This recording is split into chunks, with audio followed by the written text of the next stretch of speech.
The Atlantic Division standings, Rosie. I referenced the Boston Bruins, dude. They just find ways to win and win and win.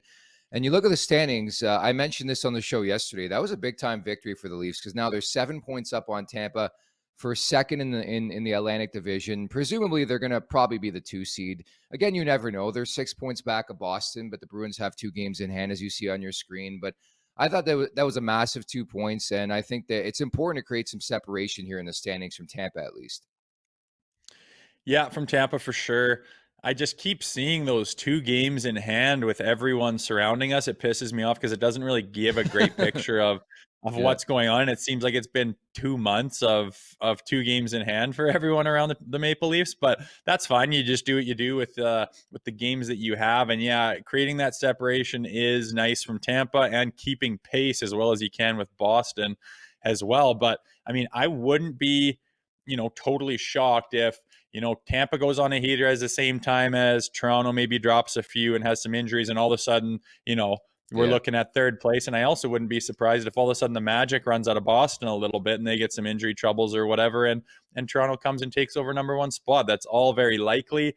And at the end of the day, not really the end of the world. It's all about not as much about who you play as how you're doing as a team come playoff time. And you just got to keep, like I keep saying, putting those building blocks together to where you're a really quality, veteran playing team who can access your best when the going gets tough, I guess. So whoever you're playing, whatever. But yeah, just keep racking up points, man, and seeing what happens. That's all you can do. So I just did the quick math. Boston's on pace for 138 points. Like, did you see that record? 26, 4, and 3. Like, that's insanity, man. They just don't lose. And it's funny because you look at the teams they've lost to. The Leafs are in there. I think the Panthers are in there. I think Ottawa's in there. Weirdly enough, it seems to be all these Atlantic Division teams.